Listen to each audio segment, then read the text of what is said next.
Bonjour, vous regardez 2 gouttes de culture, la web chronique mensuelle de culture générale. Aujourd'hui, nous allons voir comment fonctionnent les voitures actuelles. La voiture est constituée d'un châssis métallique rigide.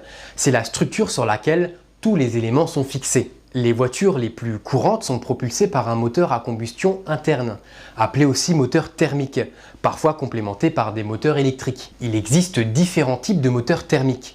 Les plus courants sont le moteur à essence, qu'on appelle également moteur à allumage commandé, et le moteur diesel. Voyons maintenant comment fonctionne un moteur à allumage commandé du démarrage jusqu'à la conduite. Le moteur thermique ne peut pas démarrer par lui-même, il doit d'abord être amorcé. Ainsi, lorsque l'on insère la clé dans le contacteur de Neumann et qu'on la tourne jusqu'au point de démarrage, on va fermer un circuit électrique composé de la batterie et du démarreur.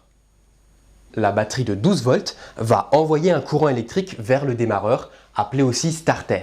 Ce starter est un moteur électrique, il permet d'effectuer les premiers tours du moteur thermique pour l'amorcer.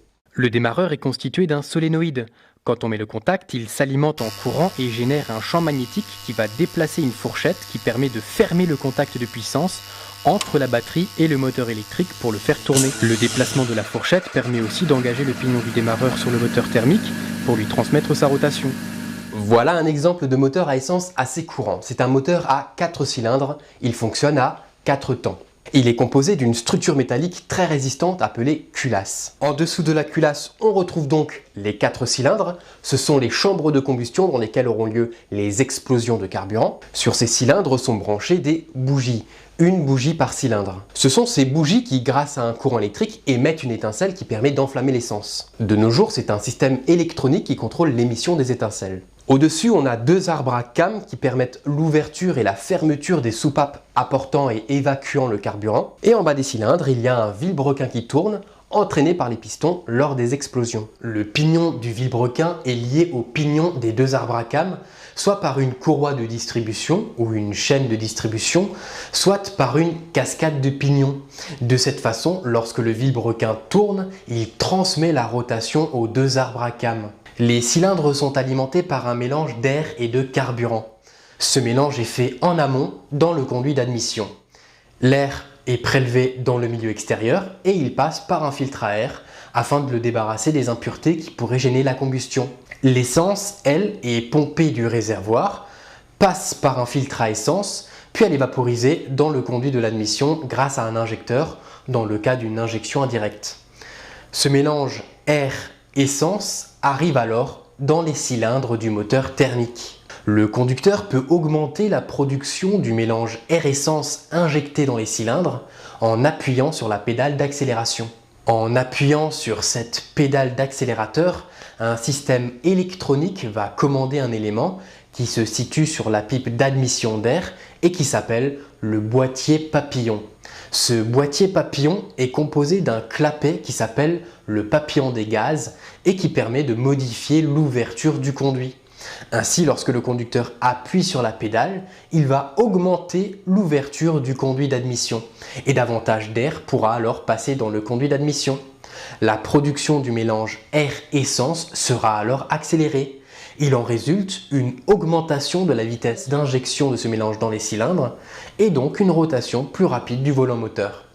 Après que les explosions de carburant se soient produites, les hydrocarbures brûlés sont évacués par les conduits d'échappement. Mais voyons de plus près ce qu'il se passe dans un cylindre. Comme je l'ai dit avant, il s'agit d'un moteur à 4 temps. Dans le premier temps, le piston descend et la soupape d'arrivée de carburant s'ouvre.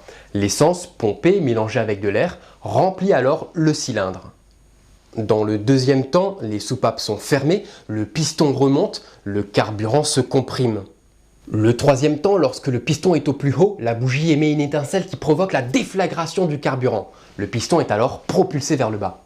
Dans le quatrième temps, le piston remonte et la soupape d'échappement s'ouvre, permettant l'évacuation des hydrocarbures brûlés. Il faut noter que c'est uniquement l'étape 3 qui est génératrice de rotation. Et le cycle se répète ainsi de façon décalée entre chaque cylindre, faisant tourner le vilebrequin. Le vilebrequin entraîne la rotation du volant moteur qui va donc tourner en continu.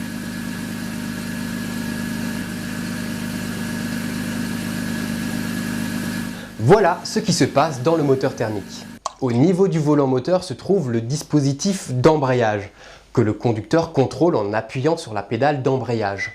Dans la position stable du système, le volant moteur est solidaire du disque d'embrayage, ce qui permet de transmettre la rotation en aval. Mais lorsque le conducteur appuie sur la pédale, il débraye, c'est-à-dire que le disque d'embrayage s'écarte du volant moteur et le disque d'embrayage ne tourne plus. Ceci permet de changer les vitesses. La boîte de vitesse est constituée de pignons de différentes tailles. En bougeant le levier de vitesse, on va changer les combinaisons de pignons qui se touchent et ainsi on peut choisir le rapport permettant de modifier la vitesse de rotation de l'arbre de sortie.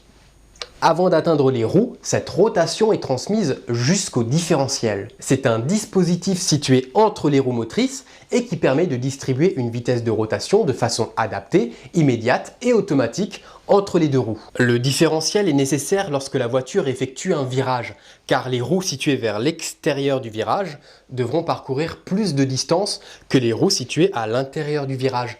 Elles devront donc rouler plus vite.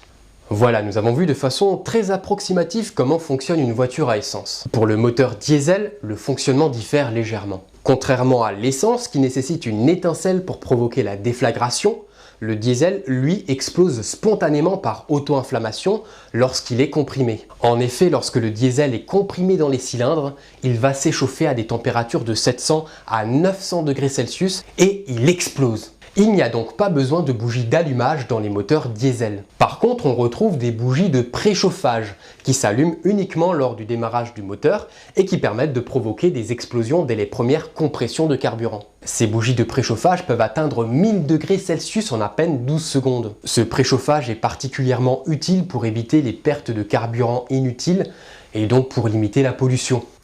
Il y a d'autres systèmes qui fonctionnent parallèlement à ceux que nous venons de voir. L'huile, qui est pompée, filtrée et giclée à l'intérieur des carters sur les structures mobiles du moteur. Cette huile minérale synthétique sert à lubrifier, à nettoyer, à améliorer l'étanchéité et elle contribue à évacuer la chaleur de friction et de combustion. Le liquide de refroidissement, généralement c'est de l'éthylène glycol qui circule dans le circuit de refroidissement et qui permet d'abaisser la température des éléments qui chauffent, comme les cylindres dans les moteurs thermiques. Ce liquide est refroidi par un radiateur qui se situe généralement tout à l'avant du capot. Le système de freinage. Lorsque le conducteur appuie sur la pédale de frein, il appuie en fait sur un liquide huileux, le liquide de frein. Ce liquide étant incompressible, la pression pourra être transmise via des canalisations jusqu'aux freins à disque, dans lesquels des pistons vont sous la pression pousser des plaquettes contre le disque de frein, freinant alors la roue.